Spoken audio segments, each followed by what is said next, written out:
Usually when you think about a midlife crisis, the script is incredibly predictable. Like a guy hits his 50s, maybe feels a twinge of mortality, so he just buys a sports car. Right. It's a very established, deeply human economic exchange. We all understand the parameters of buying a physical object to sort of, you know, soothe an emotional insecurity. Exactly.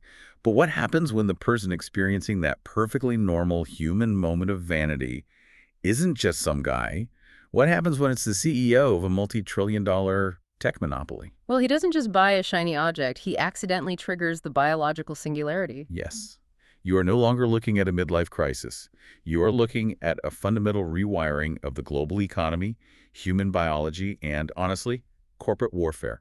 Welcome to the deep dive. It's great to be here. Because that transition from hardware and software to actual living wetware is the absolute definition of a paradigm shift. And it's wrapped entirely in a deeply personal insecurity. It really is. Today we are looking at what has to be the wildest, most unhinged week in the history of Silicon Valley. We are talking about a week where Microsoft CEO Satya Nadella just deployed $200 million across two mind-bending deals that defy all conventional logic. And the documentation we have on this is just staggering. Oh, it's wild. We have a massive stack of sources for this deep dive. We're looking at astonishing internal reports, insider accounts, sworn court documents from past legal battles, and leaked executive emails sent at literally 4 in the morning. And all of it chronicles a massive corporate pivot into cloud-based biology, Himalayan data centers, enlightened monks, and actual, literal, sentient hair. Sentient hair? I mean, our mission today is to unpack the financial, the technological, and deeply psychological implications of this new hair plus hydro strategy. We really need to understand how a single, seemingly innocent bald selfie triggered an existential crisis for the biggest billionaires in tech. Okay, let's unpack this. Because to understand the madness, we have to start with the spark. And the spark was just a tweet. A remarkably mundane origin for what becomes a complete corporate apocalypse. Right. So Satya Nadella posts a selfie. It's your classic humble brag. He's, acknowledging he's aging. The caption reads, "Less hair, same love for Excel." Which is very much on brand for him. It projects stability, humility, and approachability, which is Satya's entire brand, especially when contrasted with the erratic, highly volatile behavior we see from other tech executives. He really has spent a decade cultivating the image of the serene, thoughtful leader. Exactly. But then, into the replies slides a woman named Paramita Mishra. She is the founder of a biotech startup called PreciGenetics. And she doesn't pitch a standard enterprise partnership. No, she doesn't offer a traditional Azure cloud integration or anything like that. She bypasses everything and just says, "Hey, Satya, we can get your hair back. Hit me up if interested." It's an incredible breach of typical Silicon Valley protocol. I mean, you do not pitch the CEO of Microsoft in the public replies of a self-deprecating selfie. But Paramita recognized a profound vulnerability there. She bypassed the entire corporate hierarchy, the enterprise sales teams, the venture capital introduction networks, all the layers of gatekeepers. She just spoke directly to the human ego. And it worked. That's the crazy part. It didn't just get a meeting. Satya didn't just say, "Sure, send me some proprietary shampoo." The scale of the reaction is what makes this a historic event. He dropped $100 million into PreciGenetics. He validated this company at a cool $1 billion over a tweet about being bald. Which brings up a massive question, really. How on earth does a board of directors approve a $100 million valuation for a Twitter reply? I mean, what is the macroeconomic reality there? What's fascinating here is that it highlights a reality that no one in the industry wants to admit. Silicon Valley has officially run out of conventional things to invest in. Wait, hold on. Run out of things to invest in. What about artificial intelligence? What about quantum computing or fusion energy? Well, they've conquered software. They are already pouring hundreds of billions into artificial intelligence. The traditional avenues of technological disruption are entirely saturated by massive incumbents who have cornered the market on silicon and code. So where does the capital go next? Exactly. This touches on a fascinating economic concept, the impending age of abundance. Economists like John Maynard Keynes prophesied decades ago that once basic needs are met overwhelmingly, human energy and capital must find bizarre new outlets. A bizarre new outlets is right. When you have infinite capital and you've already digitized the entire world, all that is really left to invest in are feelings, biological vanity, and as we will see later, Nepali yaks. Imagine you're trying to fix a leaky faucet, and you end up buying the entire municipal water company. You drain the reservoir and try to invent a new state of matter where water doesn't even exist. That is a perfect analogy. Satya just wanted a nicer selfie, and he ended up funding the biological singularity because there was literally nowhere else for the money to go. Precisely. And in doing so, he has fundamentally changed the definition of what a tech product actually is. Because Parmita didn't just sell him a hair transplant, she sold him a platform. And this brings us to exactly what PreciGenetics is building for that $100 million. It is not a wig. It is not a traditional follicular unit extraction where they move hair from the back of your head to the front. No, they are building the AWS of biology. The Amazon Web Services of human genetics. I mean, that phrase alone should give anyone pause. It's terrifying, but totally mesmerizing. They are building a cloud platform where you can literally spin up custom hairlines. Right, you upload your genome to the cloud and you one-click deploy a glorious mane. It's infrastructure as a service, but the infrastructure is your actual scalp. We really need to dwell on the mechanics of this because it moves rapidly from a medical breakthrough to hard science fiction. If you are offering biology as a cloud service, you are implying that human cells can act as network nodes. Yes. The feature list they are promising is pure chaos. It says this hair is lab-grown, which, fine, we have lab-grown meat. But then it explicitly states that the hair is sentient. Sentient hair. It auto-updates with Microsoft's Patch Tuesday. And my personal favorite detail, it reportedly whispers Azure uptime statistics to you at night. Which is just conceptually wild. Now, if you are listening to this deep dive on your commute, you are probably thinking, how does an Azure server communicate with keratin? Let's break down the biology here because I am really struggling to understand how hair whispers to you. Well, it implies a highly advanced neural interface. Keratin, the protein that makes up hair, isn't naturally conductive. But if PreciGenetics is engineering these follicles at a molecular level, they could be lacing the hair shafts with carbon nanotubes. Oh, wow, carbon nanotubes in the hair. Yes, and these nanotube-laced hairs would act as millions of microscopic antennas receiving data from the Azure cloud.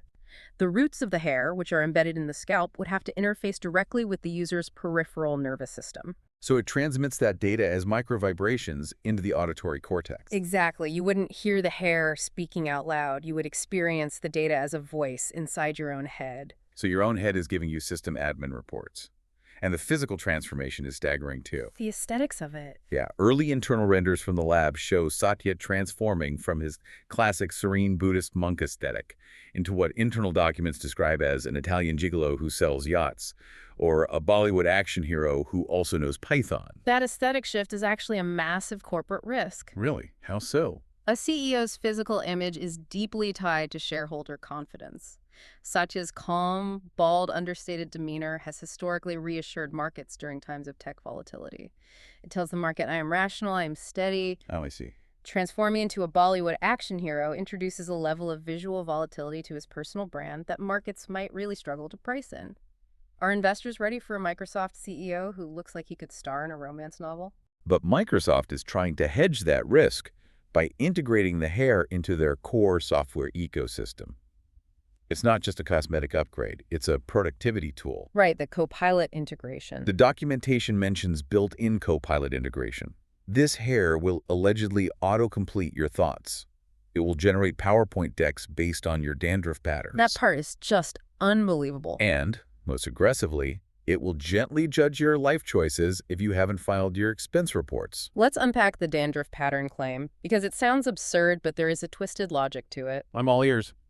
If the scalp is a neural interface, then physiological reactions like microsweating, skin flaking, or blood flow could be mapped as biometric data. Oh, like stress indicators. Exactly. If Copilot can read the stress levels in your scalp, it can theoretically anticipate the kind of presentation you are stressing over and generate the slides.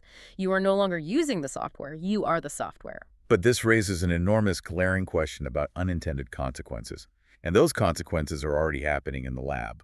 The early testing phase has been fraught. We have reports from early testing where one Microsoft engineer's new experimental beard achieved actual sentience. And what did this sentient beard do? It didn't just sit there keeping his chin warm. No, it took initiative. The beard filed for a startup and raised a $40 million seed round from venture capitalists. Yeah. The beard became a founder. How does a biological appendage legally incorporate? That is the most profound legal challenge of this entire saga. Think about the mechanics of Delaware corporate law.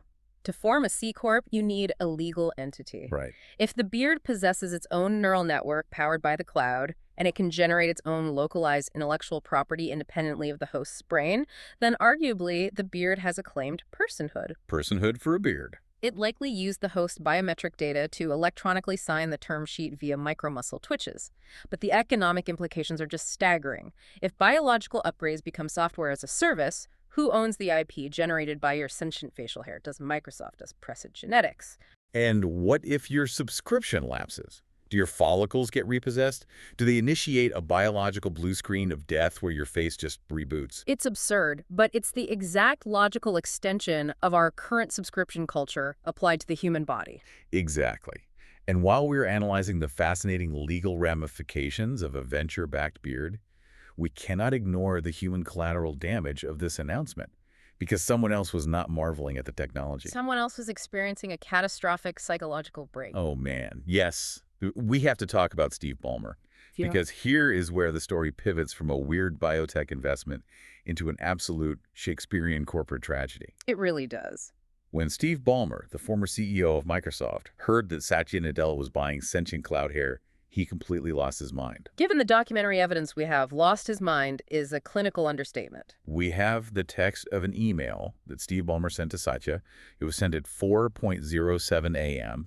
Is written entirely in all caps. And the sheer vivid violence in this email is staggering. The details are intensely specific. He threatened to fly to Redmond and staple a living wig to Satya's skull using a rusty Surface Pen.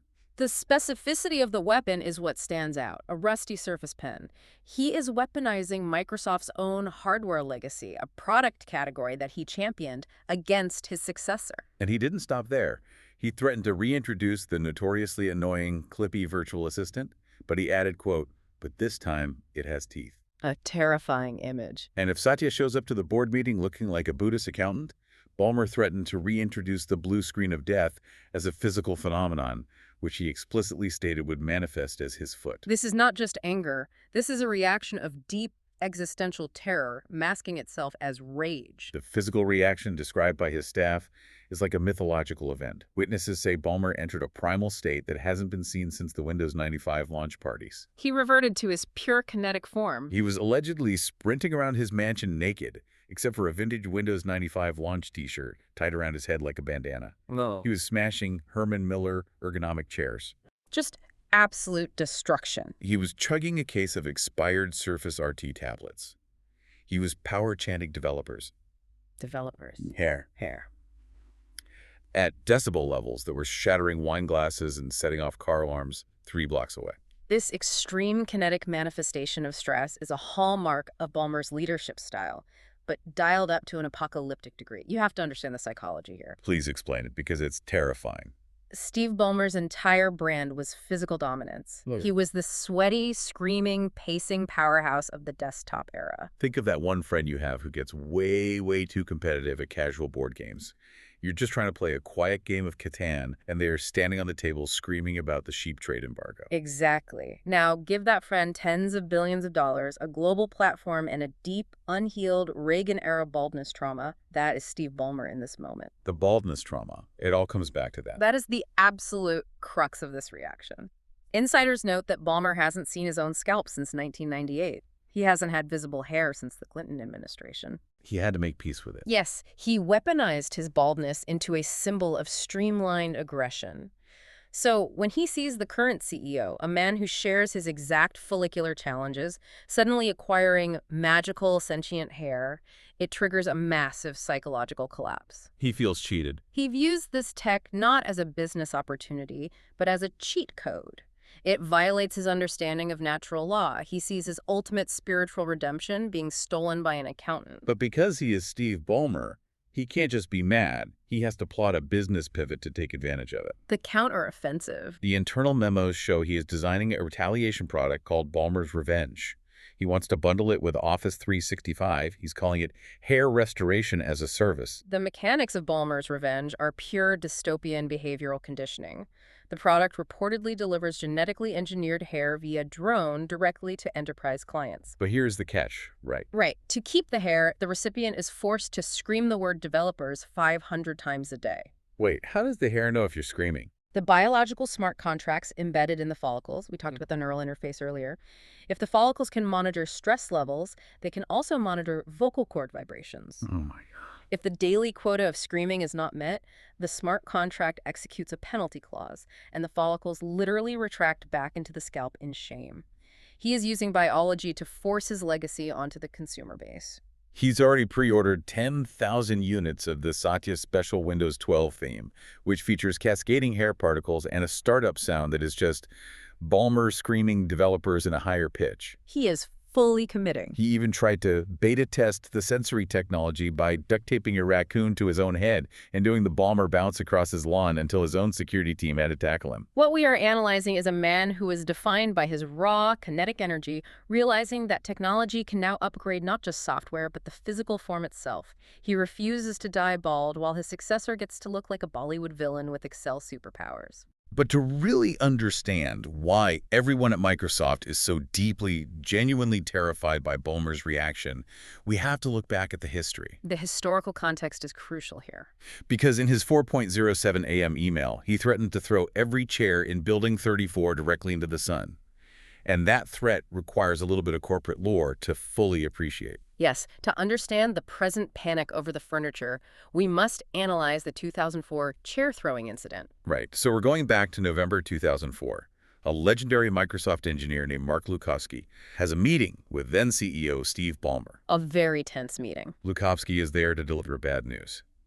He is telling Ballmer that he is leaving Microsoft to go work for a relatively young upstart competitor called Google. This was a pivotal macroeconomic moment in tech history. It marked the undeniable shift of talent and power away from the Microsoft desktop monopoly and toward the Google search and web era.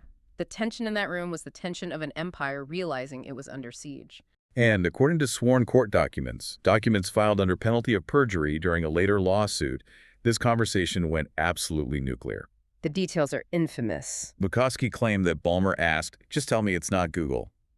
And when Lukowski confirmed it was indeed Google, Ballmer allegedly picked up a chair and hurled it across the room, hitting a table.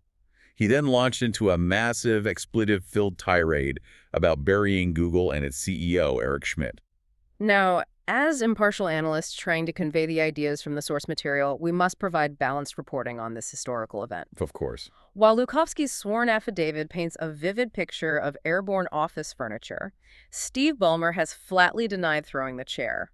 In a 2017 interview, he stated clearly, "I have never, honestly, thrown a chair in my life." But he did admit to being, what was the phrase, animated. Correct. He claims he only aggressively motivated or perhaps violently shook the chair in frustration, maintaining that the narrative of it flying across the room was a gross exaggeration, which, to be fair, was the official stance Microsoft's legal team took at the time.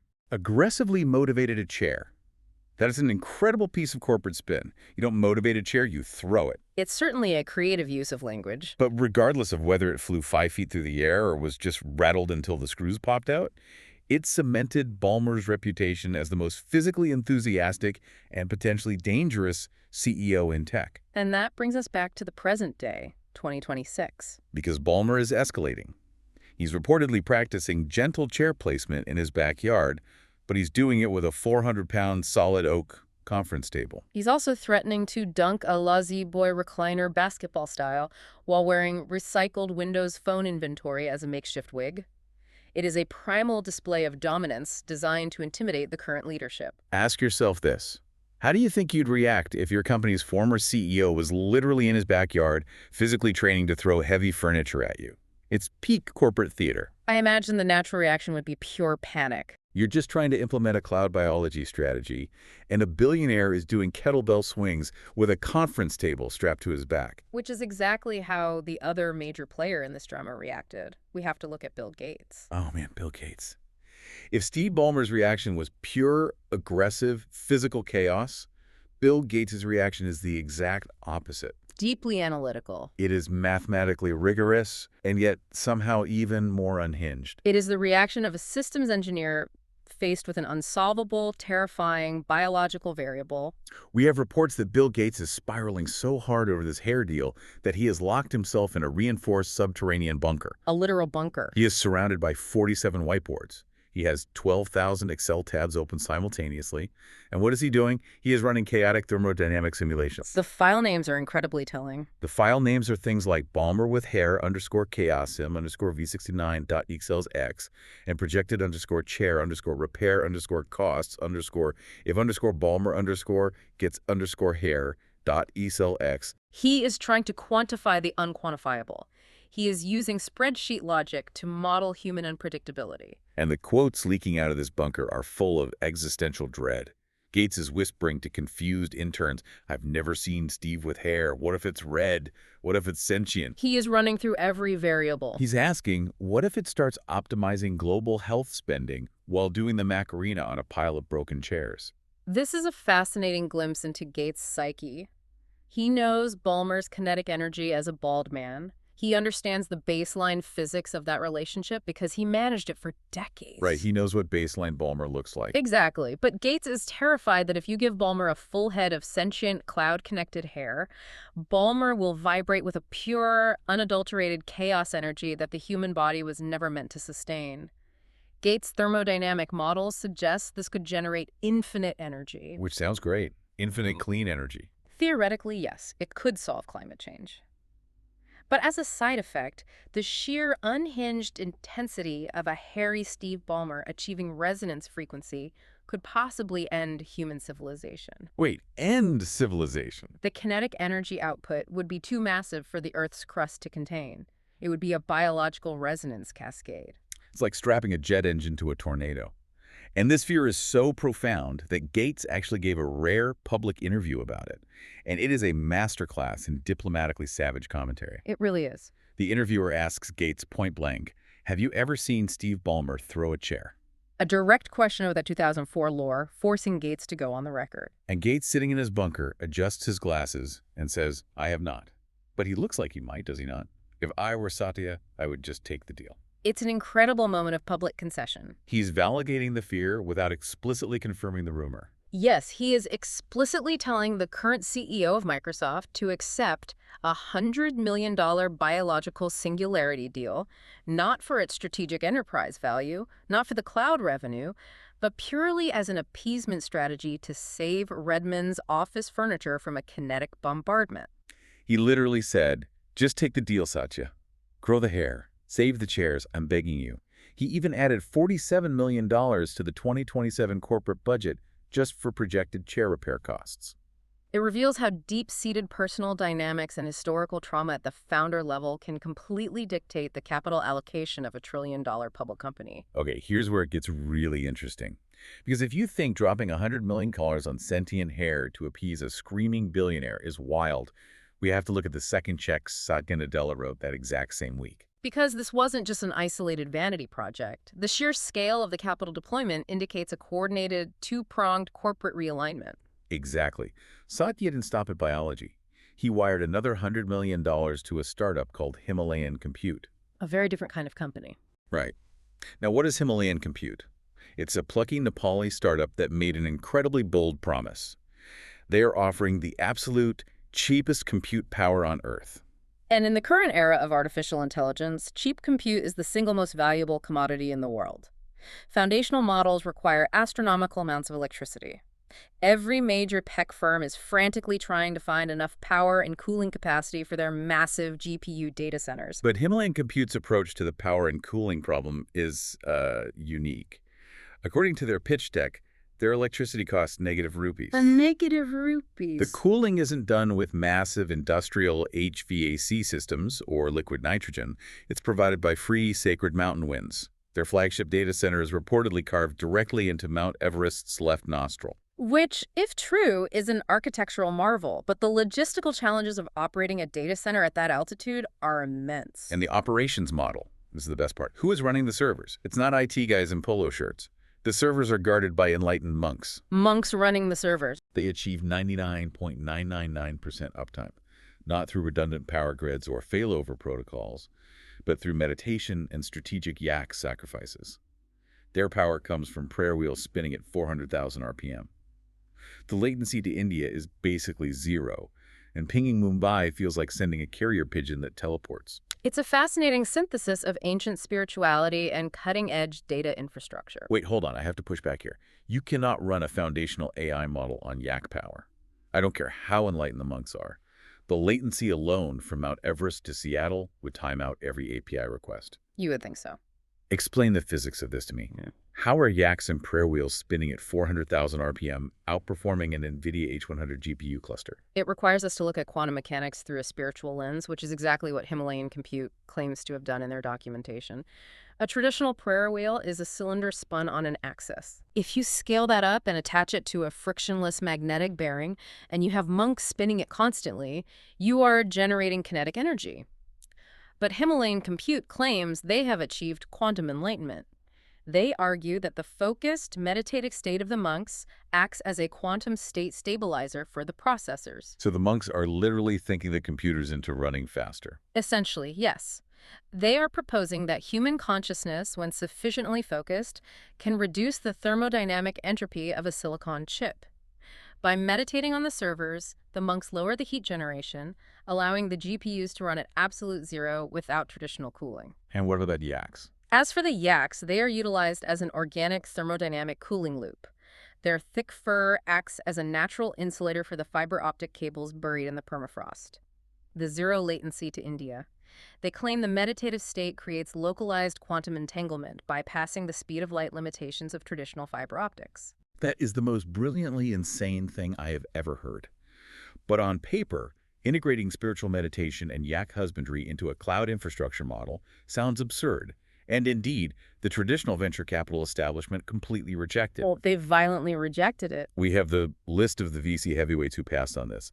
Mark Andreessen, Vinod Khosla, Ben Horowitz, they all saw this deck and instantly passed.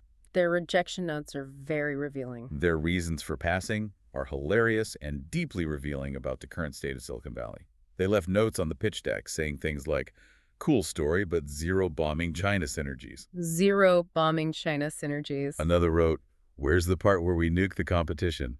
And my personal favorite from Andreessen and Horowitz, this deck is great for yaks. This reaction is highly indicative of the current geopolitical obsession within certain factions of Silicon Valley venture capital. Over the last few years, there has been a massive shift toward what is often called American dynamism. Which means what exactly? There is a growing subset of venture capital that views technology not just as consumer software, but as an extension of kinetic military-industrial supremacy. They are pouring billions into aggressive nationalist defense tech. Drone swarms, battlefield AI, autonomous weapons. Right, companies like Palantir or Endural. Exactly. They are looking for investments that align with a very specific, hawkish worldview regarding global superpowers.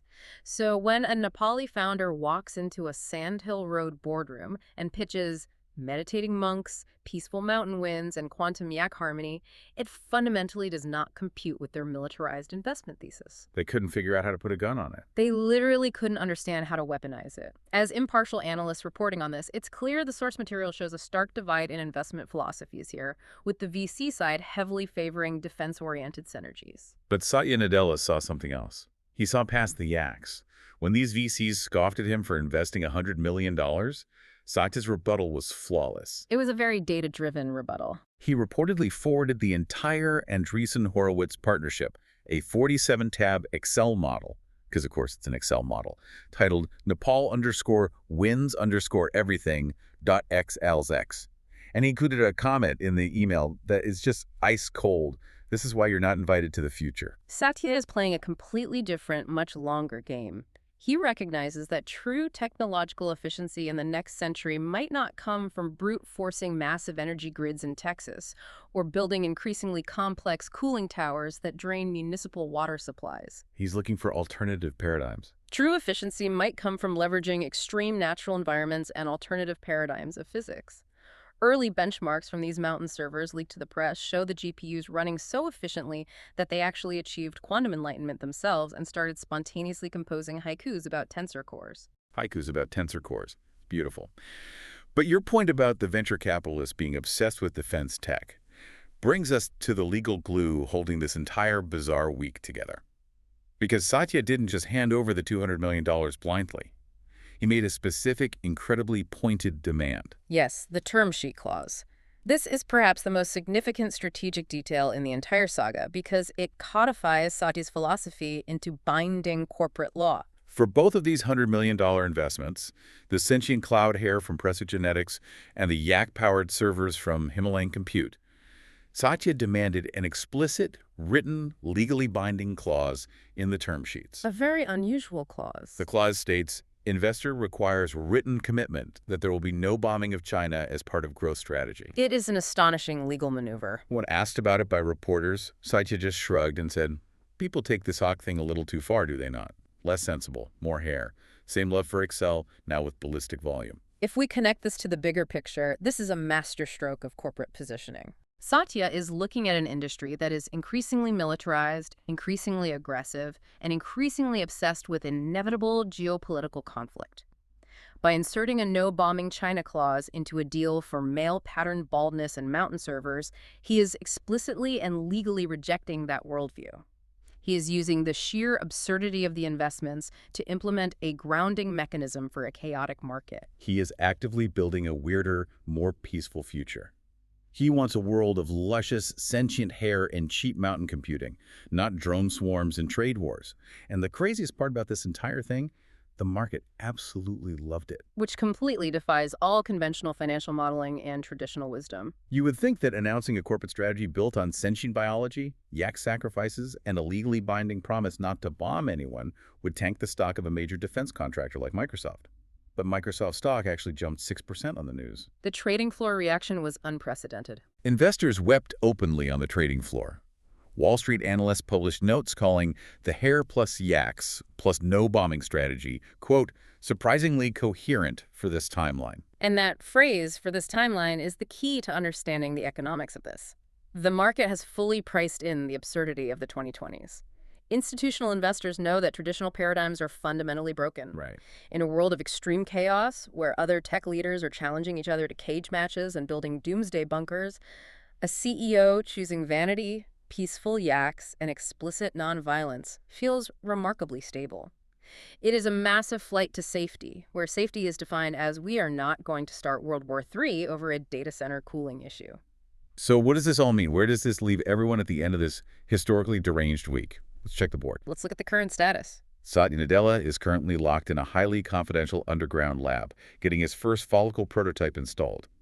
He's reportedly practicing dramatic hair flips in front of a mirror and murmuring, less bald, more grounded chairs, same love for Excel. He has secured his vanity, he has appeased the rage of his predecessor, and he has secured infinite cheap compute for the AI era. It is a total victory. Bill Gates is still in his bunker.